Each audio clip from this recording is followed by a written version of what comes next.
ওনার এক আইডি নাকি হ্যাক হয়েছে। আমরা বলছি ওনার মাথায় আসলে হ্যাক হয়েছে এবং ওনার মুখোশ উনি নিজেই উন্মোচন করেছেন। বাংলাদেশের কোন মানুষ ওনার মুখোশ উন্মোচন করে নাই।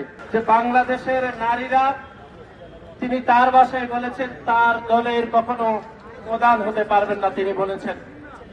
এবং আমরা দেখেছি তার এই বক্তব্য দেওয়ার পরে যখন সামাজিক যোগাযোগ মাধ্যম এবং বাংলাদেশের নারীরা যখন প্রতিক্রিয়া দেখিয়েছিল, তখন তিনি তার মনের যে আসল যে বক্তব্যটি তিনি সেটি সামাজিক যোগাযোগ মাধ্যম এক্সে তিনি দিয়েছিলেন এবং বাংলাদেশের কর্মজীবী নারীদেরকে তিনি আধুনিক পতিতাবৃত্তির সাথে তুলনা করেছেন, যেটি তিনি এক্সে দিয়েছেন এবং তার কয়েক মিনিট পরে তিনি ঘোষণা দিয়েছেন তার প্রিয় আলবটর বাহিনী এবং শিবিরের যারা বাংলাদেশের গত 1 থেকে 1.5 বছরে সামাজিক যোগাযোগ মাধ্যমকে যারা বিষিয়ে তুলেছে, তারা ঘোষণা দিয়েছে তাদের জামাতে আমিরের নাকি আইডি হ্যাক হয়েছে।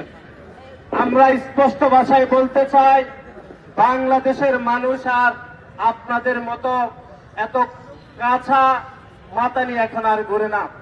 বাংলাদেশের মানুষ এখন ইন্টারনেট ব্যবহার করতে জানে।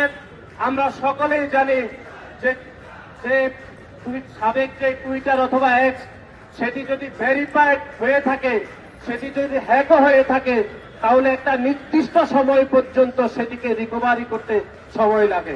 সুতরাং আপনি যদি বলেন 5 মিনিটের মধ্যে আপনার আইডি হ্যাক হয়েছে, সেরকম অসত্য, মিথ্যা, প্রতারণাপূর্ণ বক্তব্য বাংলাদেশের মানুষ বিশ্বাস করে না। আমরা মনে করে আপনি আল জাজিরাতে যে বক্তব্য দিয়েছেন, সেই বক্তব্যের এক্সটেন্ড ভার্সনই আপনি আপনার টুইটারে আপনি দিয়েছেন এবং এটি আপনার মনের বক্তব্য বলে আমরা মনে করি। এবং অনেকে বলেন যে ওনার এক আইডি নাকি হ্যাক হয়েছে। আমরা বলছি ওনার মাথায় আসলে হ্যাক হয়েছে এবং ওনার মুখোশ উনি নিজেই উন্মোচন করেছেন। বাংলাদেশের কোন মানুষ ওনার মুখোশ উন্মোচন করে নাই।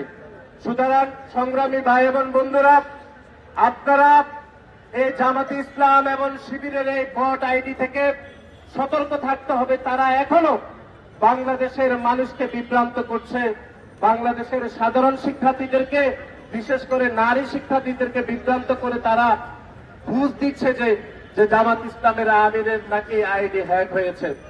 আমাদের দেশের, আমার এলাকা নোয়াখালী, সে এলাকায় মুরব্বী আছে, ওনার নাম হচ্ছে করিমউদ্দিন। উনি প্রকাশ্যে লোকজনকে গালিগালাজ করে, যখন দেখে মানুষ খেপে যায় উনি বলে, ভাই আমার তো হুঁশ ছিল না, এই জন্য আমি গালিগালাজ করছি। আমরা দেখছি জামাত ইসলামের আমিরেরও সে একই অবস্থা হয়েছে। উনি সজ্ঞানে উনি এই বক্তব্য দিয়েছেন, যে বক্তব্য আল জাজিরাতে প্রকাশিত হয়েছে, সেটি নিয়ে যখন তীব্র প্রতিক্রিয়া হয়েছে, উনি হোশ ফিরে সজ্ঞানে তিনি আবার সামাজিক যোগাযোগ মাধ্যমে এক্সে তিনি বাংলাদেশের নারীদেরকে নিয়ে এরকম একটি অবমাননা বক্তব্য দিয়েছেন। আমরা এর আগেও দেখেছি, আপনারা দেখেছেন, সে 5 তারিখের পরে বাংলাদেশের নারীদেরকে কিভাবে জামাতে ইসলাম এবং তার দোসর ছাত্র শিবির কিভাবে অবমাননা করেছে, আমরা সেটি ভুলে যাইনি।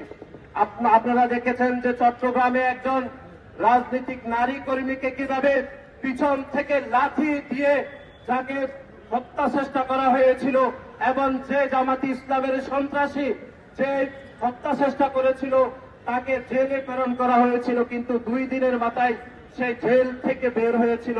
কিন্তু তারপরে আমরা দেখলাম জামাত ইসলামের সর্বস্তরের নেতাকর্মীরা তাকে ফুলের সংবর্ধনা দিয়েছিল। সুতরাং আমরা মনে করে জামাত ইসলামের আমির এক্সে যে বক্তব্য দিয়েছেন, সে বক্তব্য জামাত ইসলামের আমির ধারণ করেন বলেই তিনি এই বক্তব্য দিয়েছেন। কালার এক্সপার্ট, জর্জ স্যাপ এবং মাইল্ড অন হ্যান্ডস টেকনোলজি সমৃদ্ধ অরিক্স ক্রিস্টাল ওয়াশ আপনার লন্ড্রি এক্সপার্ট।